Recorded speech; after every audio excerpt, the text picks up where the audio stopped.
manufacturing facility. The recent statement by U.S. Congressman Scott Perry accusing the United States Agency for International Development of funding non-governmental organizations for terrorism-related activities raises fresh concerns about government oversight and regulation. TVC News' Joke Adisa reports. A wide range of non-governmental organizations and civil society groups operate in Nigeria. Many of them draw resources from foreign donors, running into millions of dollars. USAID is one of the leading donors, spreading its tentacles across the globe for support.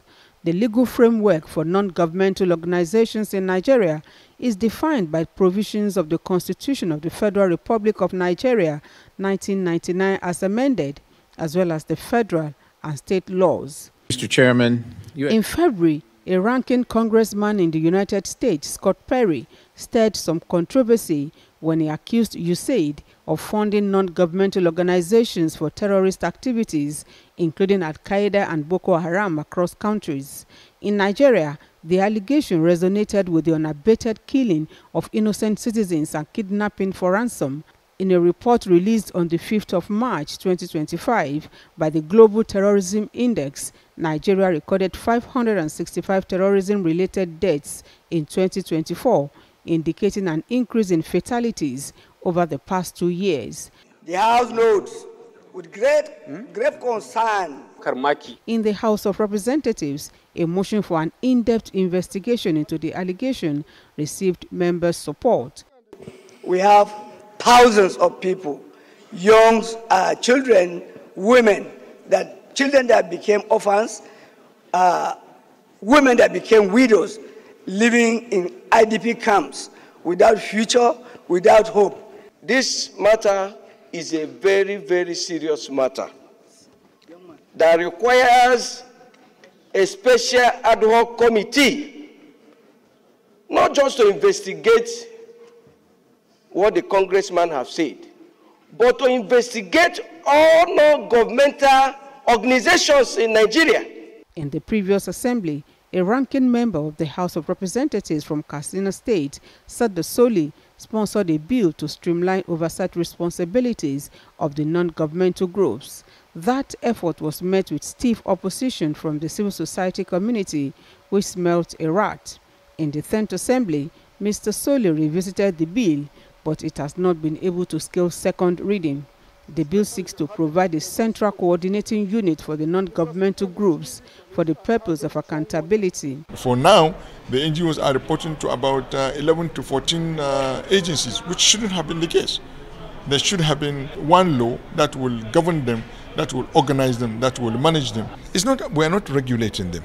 We're trying to manage them, organize them. But how crucial is the allegation from Scott Perry in the Nigerian context? It is incumbent on the country and those that govern this country to know what they do, how much money do they bring, what kind of work do they do, is the work that they're doing, is it in tandem with our budget, is it in tandem with the culture and the tradition of those people? Some leading figures in the NGO and CSO community insist they are self-regulated enough. The whole propaganda of USAID funding is just one of those attacks on civil society.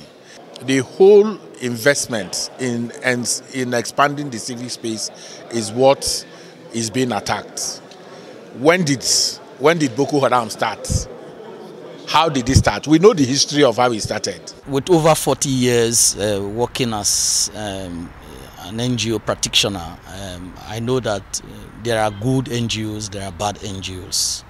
And so we have to be very careful not to use the bad NGOs to hold the good work the NGOs, the non-governmental civil society is doing around the world. Committee before consideration. Francis Wahibe is the chairman House of Representatives Committee on Rules and Business. He says the House will be ready to have the bill once returned. I do know that the Federal Inland Revenue Service have started to try to operate some form of taxation on aspects that are profit-making of the NGO's operations. But more than that, there's a need for them to turn in their reports every year to the Corporate Affairs Commission. And then there's a need for an arm of government to also look at that report, not just dump it there at CAC. As non-governmental groups and civil society community continue to wait with bated breath to see the direction to which the NGO bill goes, Nigerians will certainly want to see the extent to which Scott Perry's allegation has had a foothold in their country. Joke Adisa, TVC News, Abuja. Meanwhile, a 10-year-old boy has unveiled a book on the power of resilience and self-discovery to inspire other children. Ozavivier Ezedomen